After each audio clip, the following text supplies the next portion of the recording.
If you're over 40, over 50, over 60, and mature brows are an issue for you, primarily you cannot get your brows to look good and stay on all day long. I've had that issue before where they either seem to fade or because I have very oily, mature skin, they just get a little muddy by the end of the day.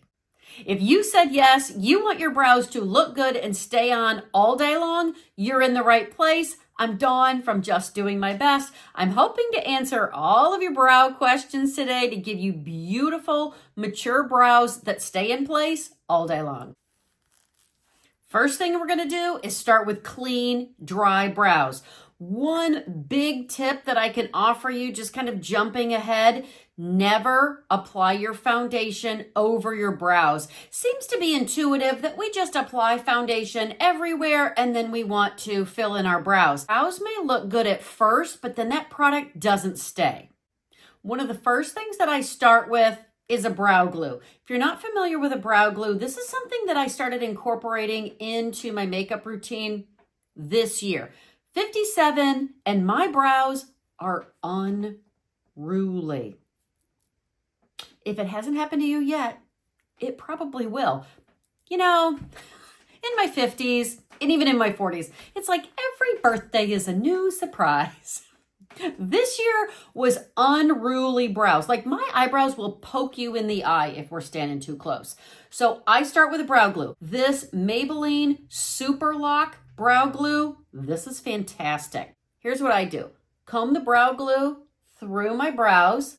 I'm sure they tested this on 30-year-olds and this was enough for them. Oh no, not for me. I need to turn the applicator around. Now I'm going to use the hard end of it and press these brows down. Because I am telling you, I have tried 150 brow glues just exactly the way the directions tell you to do. They look good for about an hour. Then those brows wake up and we're back to this. This way they lay down and this locks them in place all day long. While the brow glue is drying, that is when I apply my foundation, and I'm applying foundation around my brows. If you're looking at my brows and thinking, well, those look pretty good, I do have them microbladed. I talk all about it in this video here, that microblading is on the skin.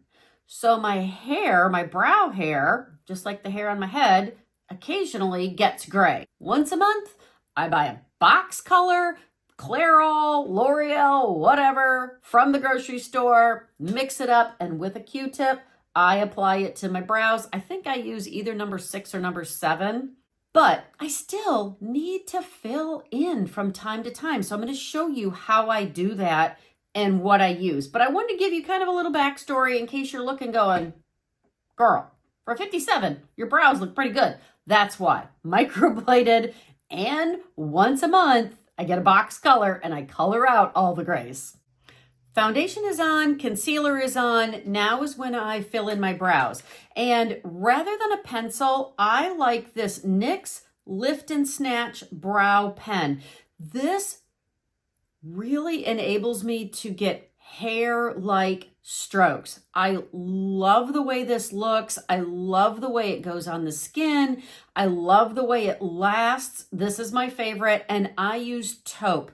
Taupe is a really good place to start if you're not sure what color you should have, but also you could always go someplace like an Ulta or a Sephora and see if they can help you find a good brow match as well. Before we fill in, let's measure. Here's a good rule of thumb. Put the brow pen next to your nose, and that's where your brow should start. If you line the brow pen up with your pupil and the side of your nose, that's about where your arch should be. Now you take your brow pen and it's lined up with the corner of your eye and the corner of your nose. And that's where your brow should end. I like to kind of go up and down until I get to the arch. Now I'm going to start flicking out and almost at a 45-degree angle, because what we want to do is we do not want our brows to be like a half moon. Our face is already falling, hello, 57. And so we don't want to emphasize that even more. If you make sure that your brow ends right here, then the brow strokes that you make from here to here should be kind of going out toward your temple. And then that will give you the illusion of a more lifted face.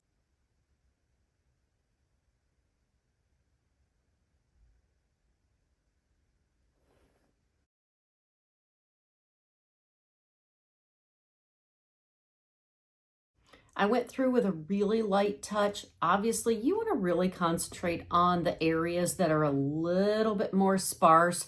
For me, that tends to be closer to the front, but I don't want that very blocky and stark right there at the beginning. So I try to really restrain myself when I'm making those marks at the front of my brow.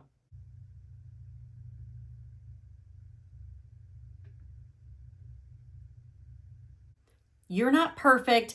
Your brows aren't perfect either. Just remember that your brows are sisters. They're not twins. You're not going to get them to match exactly. But I do occasionally go through and I will make a couple of just random